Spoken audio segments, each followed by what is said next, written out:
Oh, hello there. Yes, well, like toffee pudding, it's rather sticky, isn't it? Yes. Do they still make that? I don't know. Is that just very 1990s? Not really entirely sure.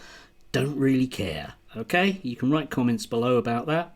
Don't care. Bit like Oasis. Don't care.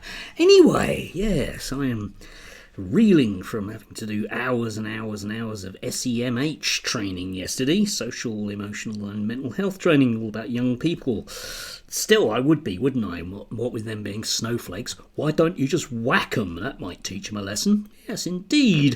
Which brings us neatly to Ben Leo, because rather like a moth to a flame, I was drawn to this particular thing, whereby the announcement of scrapping or potential scrapping of kids' learning timetables by rote apparently will bring about the end of civilization.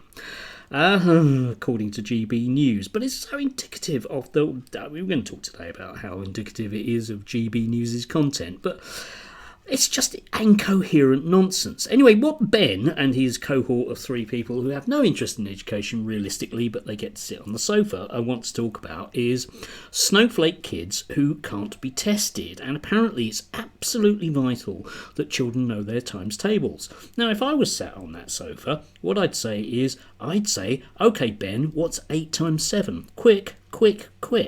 Because after all, if it's vitally important for children to know these things, it must be vitally important for adults to know them. Ben readily admits, you can watch the clip down below for yourself, but Ben readily admits that large sections of his audience don't know the difference about how to spell there, or there. The last one obviously with an apostrophe. Now, these things vaguely might be thought of as being important. However, mental maths is only useful if it's useful. Yeah? Being able to write formally is a useful skill that, for the most part, you will use throughout your life. Alright? I'm just sorry, but it just is, for reasons I've explained here many times before. I will have a go at you if your English is very poor, because it shows a low educational achievement. And it doesn't help you arguing the toss with me over things when you can't spell or use punctuation. It's not a good look, folks. Anyway, Ben sort of gets a bit muddled because whilst he thinks it's vitally important for kids to be in school, learning their times table because it's absolutely vital for when you're an adult, he also suggests that kids are completely mollycoddled in schools due to the socialists from the last couple of weeks or something. Anyway, and they'd be far better off not being in school but being homeschooled, which is an entirely new take on the mollycoddled children. I'd love to see some evidence of homeschooled children and their ability to cope with things, because in my experience they really can't, because very, very often their parents will keep them at home in order to wrap them in cotton wool because they're SEN children, or they belong to various of very, very dodgy religious communities, or they simply believe, Ben, in the notion that I am trying to turn the children into communists, which brings us to our major point, if you like, about Ben, because one of the things I've noticed about Ben was that effectively he would have spent about 2/3 of his education under Blair and Brown governments. Now, how come he wasn't infected then by woke indoctrination of teachers? Or did the woke indoctrination of teachers, etc., etc., etc., only happen under the last Conservative government? And if so, how? Logically. And if it did happen at that point, when the trade unions presumably were all in charge, like they were during COVID, then what's the problem with the trade unions being in charge more now, not with COVID? I don't honestly know. I don't think Ben does either. But this is GB News and The Telegraph and Talk TV's basic problem, because they don't have to make any sense. It's all about driving you to a very, very, very, in real terms, far-right situation, right? If you think about GB News viewership by age, okay, you end up with, well, this kind of stuff. Okay, this is from April 2024, so it's reasonably up to date, and you'll see that basically you've got a lot of boomers there and quite a lot of Gen X, and yeah, other people do watch, but not really. Okay, it's primarily, half their audience is basically over 55, as you kind of expect. Now, the thing is that recently they have started to attract, because they pump it out as propaganda, Reform voters. So you can see Reform and Conservative here easily make up about 60% of their audience. Which, if they were a regular news station in terms of attracting advertisers, which they basically don't, then that would be potentially important. But then they don't attract advertisers because they're so far right-wing, so they are simply a propaganda station for the Reform Party. So that's where they end up in terms of the people that look at them. There aren't a lot of figures about their the educational achievement, but they do have about 50% of their audience that identifies as working class, and those people probably won't have, left behind white working class kids, etc., an awful high educational level.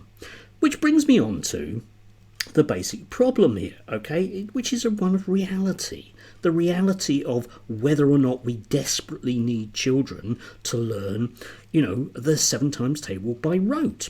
Debatable. Very, very debatable. I guess it's vaguely handy. I'm kind of good on my times table, but there again, I am a teacher, and in the past I have worked heavily in a pub where I've had to add up lots of numbers in my head, so that kind of gives you that. But if you're in neither of those two work situations, it's not necessarily vital, is it? Especially in Ben's case. Again, I'd love to test him on his times table, or indeed anything else, or indeed ask him how he managed to not be indoctrinated. I mean, I work with a lot of kids that will insist that people like me are turning the kids trans or gay or communist, depending on, roughly speaking, how old they are. And I always want to ask, well, I do ask them, how come they haven't become like this, even though I'm sat, within about 30 centimetres of them? And the answer is that they're immune, which I guess is the answer to Ben, etc., is that magically he's immune to that level of indoctrination, which I guess is quite good if you think about it.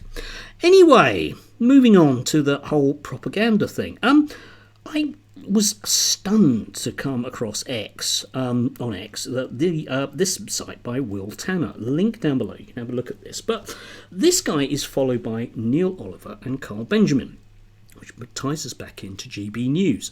Neil Oliver will sit on GBNews, and he acts as a gateway drug to a large extent for a lot of people to some very, very awful right-wing sites. And I would be extremely worried that Neil Oliver follows this guy. Carl Benjamin is kind of to be expected, because when you look at Will Tanner's site, he is a white supremacist. And absolutely 100% a white supremacist. It's gay, as you say, you can have a look for yourself. For example, he put this up about how bad the Aztecs, etc. are. One of the most pervasive and insane lies of the past few decades is that the American Indians were living in peace and harmony until those nasty Europeans showed up and killed them while stealing, in inverted commas, their land. It's totally false and is rooted in cultural Marxism. Yes, it's all my fault, because even though when I was growing up, and I'm sure when you were growing up, we learnt about the destruction of those empires, it wasn't really seen as a positive thing, was it? The old conquistadors. Were there cultural Marxists in education then? No, but let's not let reality get in the way, shall we? He also, really doesn't like brown people because they're inferior. Okay, let's just have a look at this. Notably, Rhodesia didn't have apartheid. Rather, it had a voting system like America and much of the West, such as Britain used to have. Anyone could vote so long as they owned a requisite amount of property. That restriction was meant to keep it a republic and present the problem of democracy, which is mob voting and wolves voting to eat the lamb. You see, yes, he's a white supremacist, and a supremacist full stop. He earnestly believes that society is naturally ordered, a bit like those alpha wolves, no doubt, into very important people who are in very important positions because they're so good, like Elon Musk, who's just brilliant at everything, and the rest of us who are just the plebs who better get on with it because that's our station in life. I wonder where Will sees himself there, because he sure as hell doesn't know anything about history. Now, if you're going to say that Europeans were largely peaceful for the last few hundred years, then I might have to point you to some other unsettling bits of history, like, off the top of my head, almost all of the 1940s. When exactly has Europe been at peace in the last 200 years? Has there been a year when a part of Europe hasn't been at war? Simple question. Is there? And yet he's complaining bitterly about the warlike nature of brown people. Why am I raising this and putting these two things together? Because GB News presenters follow people like this. Now I follow people like this because I really want to see what the nasty people are up to. They follow them because they agree with them. It was Colin Brazier, who used to be on GB News, used to be on LBC, that pointed me in the direction of this one. When you find yourself believing magically that Europeans have a white-skinned destiny through biology to rule other people, you're no longer in nice centrist liberal territory, just to borrow from Carl Benjamin. You're somewhere else entirely, and that place that you're in begins with F and ends in ashist, doesn't it? Yes. Anyway, do enjoy DB News. Did you have a look at that from delightful, fragrant and pouting Ben? I watched it, so you don't have to. But Jesus, this stuff is really, really dodgy, because these people, like GB News, act as a gateway drug to really, really nasty stuff, which isn't based in any form of reality at all. But after all, when you're a racist, nothing is based in reality, because unfortunately we're just human, and you, my cousins, are indeed my cousins, no matter what colour you are. Do have a lovely sticky day.